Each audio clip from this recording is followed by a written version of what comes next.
আসসালামু আলাইকুম আমার বন্ধুরা। দেখেন আজকে আমি গোয়ালপাড়া সিভিল হসপিটালে এসেছি।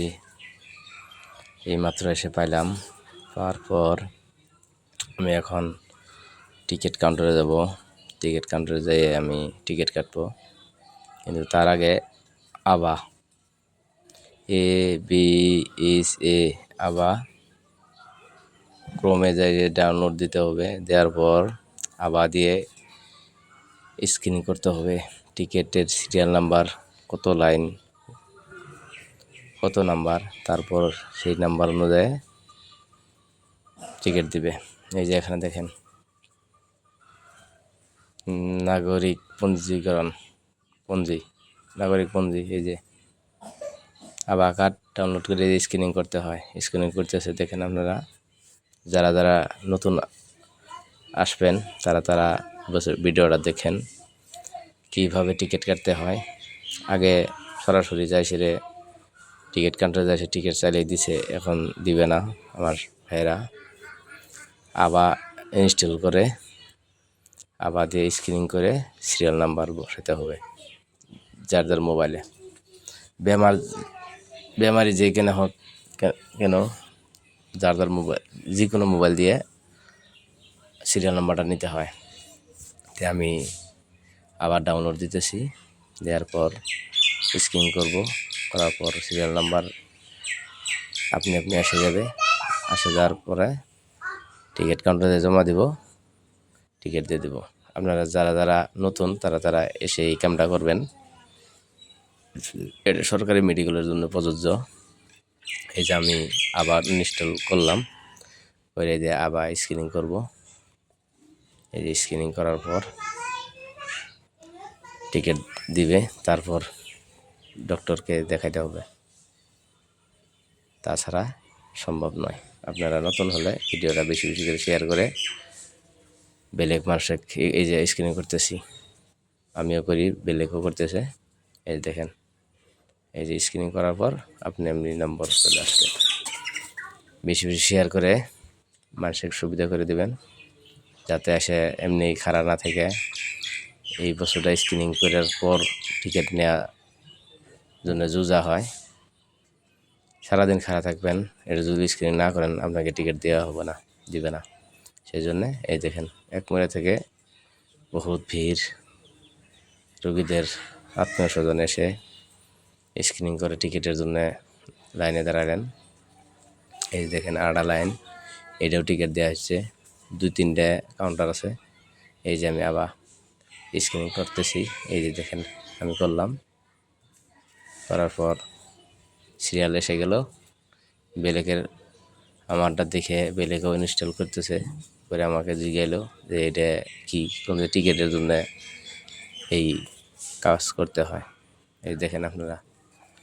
তারপর আমি টিকিট কেটে ভিতরে হমাই যাম ডাক্তারকে দেখার জন্য। এই যে সেকেন্ড কাউন্টার, দেখেন কত ভিড় মানুষের, বাচ্চা নিয়ে গরমের ভিতরে লাইন পাইতে টিকিটের জন্য হাহাকার করতেছে। তথাপিও সব বিনামূল্য, সরকার মেডিকেল, খুব সুবিধা, খরচ হয় না 1 টাকাও। ভিড় হলেও অল্প কষ্ট করতে হবে, যে কোনো কামে ভাত খেতে হলেও কষ্ট হয়, বসে থেকে খাওয়া লাগে।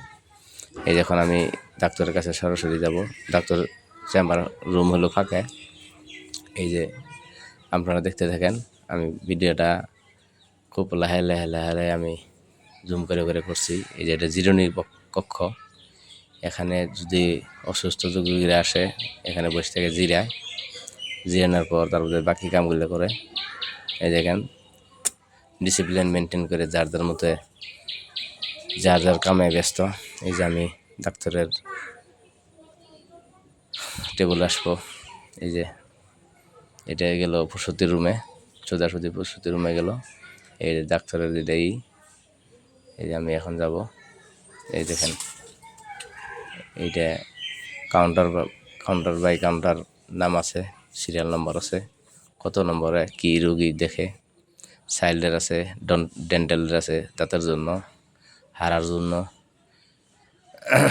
MD আছে, আপনি নার্ভের জন্য আছে, এই যে মানুষ তাক নাকে চাকে চাই আছে, লাইন ধরছে অল্প দেরির জন্য, যার যার স্থানের শেষে দাঁড়ায় আছে। এই যে দেখেন এগুলো সাইনবোর্ড মারা আছে, কোন ডাক্তারের নাম কি, কি কাম, কার কি ডিউটি। এটা হলো 3 নম্বর কাউন্টার।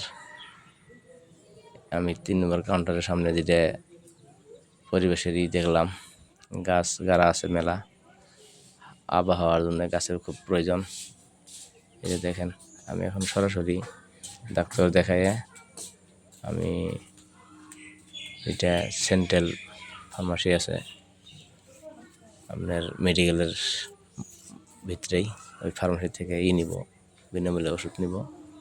ওষুধের এখানেও ভিড়, এই দেখেন মহিলারা মেয়ে মানুষরা ভিড় করে ওষুধ নিচ্ছে। এখানে ডিসিপ্লিন মেনটেন করতে হয়, লাইন ধরতে হয়। যে লাইন ধরে খাড়া আছে ওষুধ নেওয়ার জন্য, বিনামূল্যে, 1 টাকাও লাগে না। আপনারা দেখতে থাকেন আর বেশি বেশি করে শেয়ার করবেন। যারা নতুন তারা এসে এইভাবে এইরকম কাজ করে নিজের বেমারকে চিকিৎসা করতে হবে। আরও পরীক্ষা করার জন্য 300 নম্বর রুম আরও ফাঁকে আছে, আমি ওটাও দেখাবো আপনাদেরকে। আপনারা দেখেন ছোটো ছোটো বাচ্চাদের অল্প অসুবিধা হয়, সব মানুষের ভিড় পাওয়া যায় না, সব রকম মানুষ দেখা যায়, বুড়া, জ্যেষ্ঠ মানুষ, চ্যাংরা মানুষ, ডেকা মানুষ, মহিলা, আপনার বোন, খালা, চাচি, সবার জন্য এই সরকারি মেডিকেল সিভিল হসপিটাল গোলপাড়া। এই যে দেখেন ভিড়, যেখানে যাবে সেখানে ভিড়। মানুষের কোনো ধরনের ভেদাভেদ নাই, বিনামূল্যে চিকিৎসা হয়। এখানে তো মানুষ হবই। তো এই যে ওষুধ নিলাম, নিয়ে আমি আবার 300 নম্বর রুমে যাব।